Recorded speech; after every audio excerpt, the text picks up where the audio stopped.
Hello everyone, welcome back to English Literature with Sumi. So, as you have seen from the title of the video itself, today we are going to proceed with our History of English Literature series with the topic on the Victorian Age. This will be the first part, and the second part will also be there, where we will be discussing about the novelist. And in today's video, we will be discussing about the poets of the age, the literary features of the age, and the historical background, right? So, before going into the video or proceeding with the video, I would just like to tell you is that the Victorian period brought a time of improvements, okay, in society, great achievements and revolutionary ideas that paved the way for modern times, okay. Now, why is it called the Victorian Age? We should know, right? Why is it called the Victorian Age? It is called the Victorian Age because it was the reign of Queen Victoria from 20 June 1837 until her death on 22nd January 1901. So it was her age. That is why it is referred to as the Victorian Age, and it is also called the golden period of English literature. Why? Because it brought a development into the literary fields, into the society, into the revolutionary ideas that evolved in the minds of the people during that time.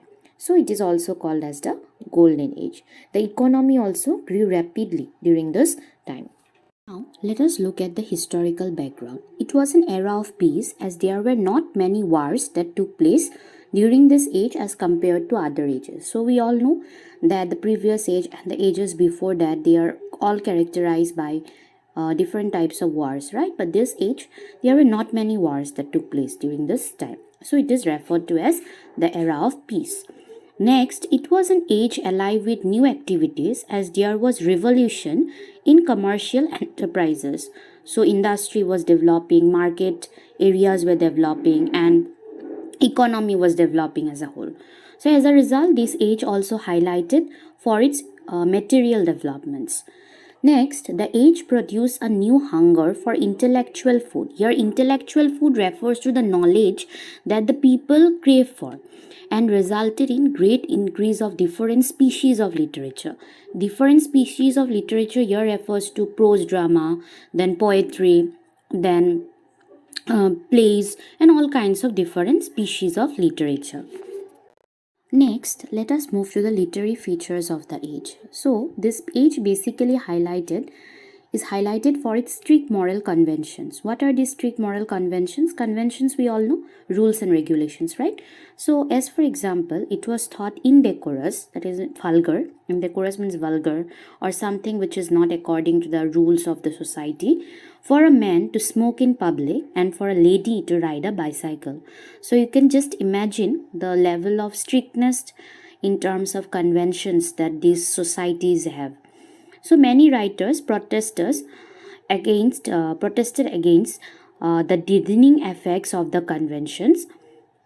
These are called writers protesters. Why? Because they are also writers and they also protested against the conventions. So this is basically highlighted in the works of Thackeray, Browning and Tennyson along with other writers. So when we also talk about the literary features, one thing we must keep in mind is that the literary product was inevitably affected by the new ideas in science, religion and politics.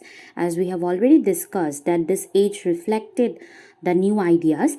So Darwin's Origin of Species is one such example. When we will be reading about Charles Darwin in detail, we will be discussing about Origin of Species.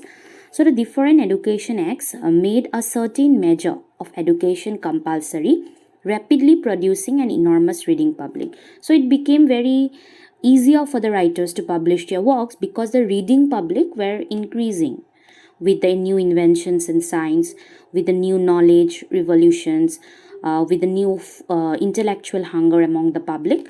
So it has become very easier for the writers to publish their works, and they were gaining a lot of reading public as such. As I have already told you that in this video we are only going to discuss about the important poets of this age, right? And we will be discussing about the prose writers and the novelists in our next video. So which are the poets? Who are the poets that we are going to discuss today? So they are Alfred Lord Tennyson, Robert Browning, Elizabeth Barrett Browning and Matthew Arnold.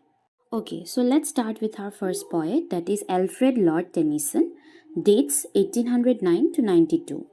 So his poetry include poems like lyrical ballads, Isabel and Mandolin, poems, that is a series of poems, The Lotus Eaters, Ulysses, Locksley Hall, longer poems like The Princess, In Memoriam, etc. So if I have to point out some of his famous poems, I would point out Ulysses and In Memoriam. We will be discussing about Ulysses because I also want to discuss about the poem Ulysses with you all. So we'll be discussing that later, okay? So he also wrote some plays, okay, like Queen Mary, Harold, Beckett. Now Queen Mary, Harold and Beckett, these are three of his historical plays, and The Falcon and the Cup are also some of his plays, okay? His choice of subject is legendary, but it lacked depth and originality. His craftsmanship is such that no one can excel him in the depth application of sound to sense. So, whenever he will be writing his poetry, he will be applying the sound in such a way that it makes sense to our sense organs, right? We will feel while reading his poems that we are visualizing the scenic beauty of the poems in front of our eyes. So that is why it is said that depth application of sound to sense. So, if we also have to talk about his choice of subject, as I have told you that his subjects are basically historical, so it is legendary, but it lacked depth and originality. Okay, his craftsmanship is such that no one can excel him in the depth application of sound to sense. This we have already discussed. His poems abound in ornate description of natural and other scenes. So I have already told you that his poems, they are abundant in description of natural scenes. Okay, his lyrical quality is also somewhat uneven. That means whenever we read a poem, we try to find the lyrical quality in it, right?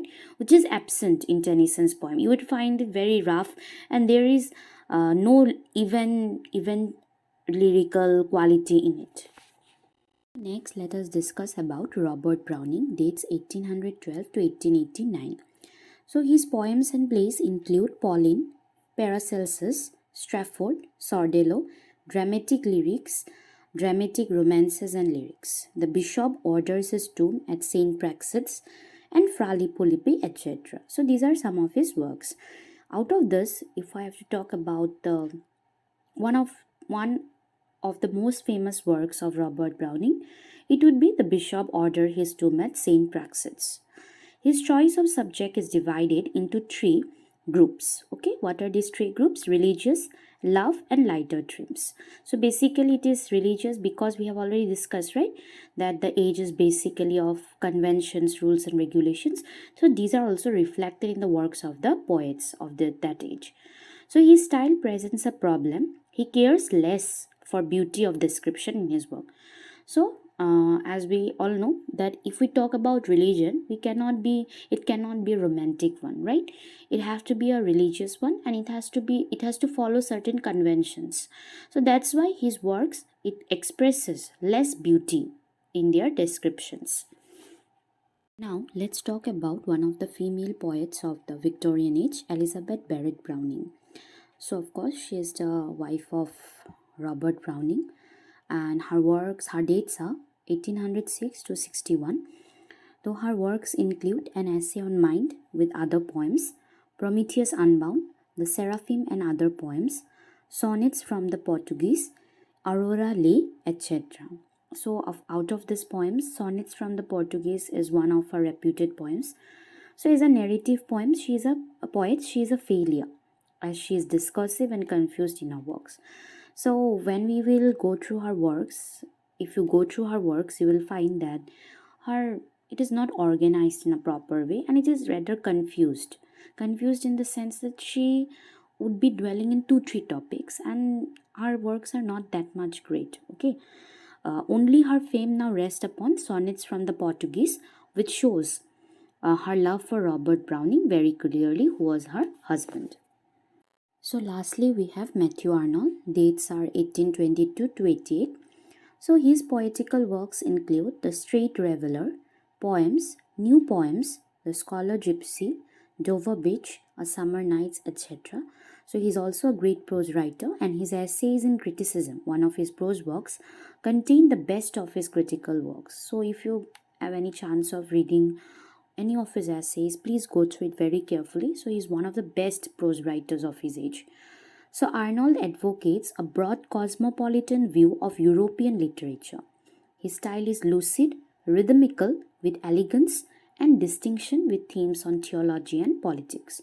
So, if we talk about the style of Arnold, he displays the cosmopolitan view. We all know what is meant by cosmopolitan, and his style is lucid. Lucid means brief, very clear, and it's rhythmical also, and it's bound with elegancy also, and it is distinctive in the sense that its themes are basically on theology and politics, reflecting the cultural and social background of the Victorian Age. So that's all we have for today's video. Hope you all liked it, and thank you for watching till the end. And this is just the first part of the Victorian Age. In the second part we'll be discussing about the poets, sorry, not the poets, the prose writers and also the novelists of the age. There are many important novelists of the Victorian Age which we'll be discussing in our next video. And if you like the video, don't forget to subscribe to the channel, hit the like button, press the bell icon so that you get the latest notification as soon as I publish the video. So that's all. Thank you everyone.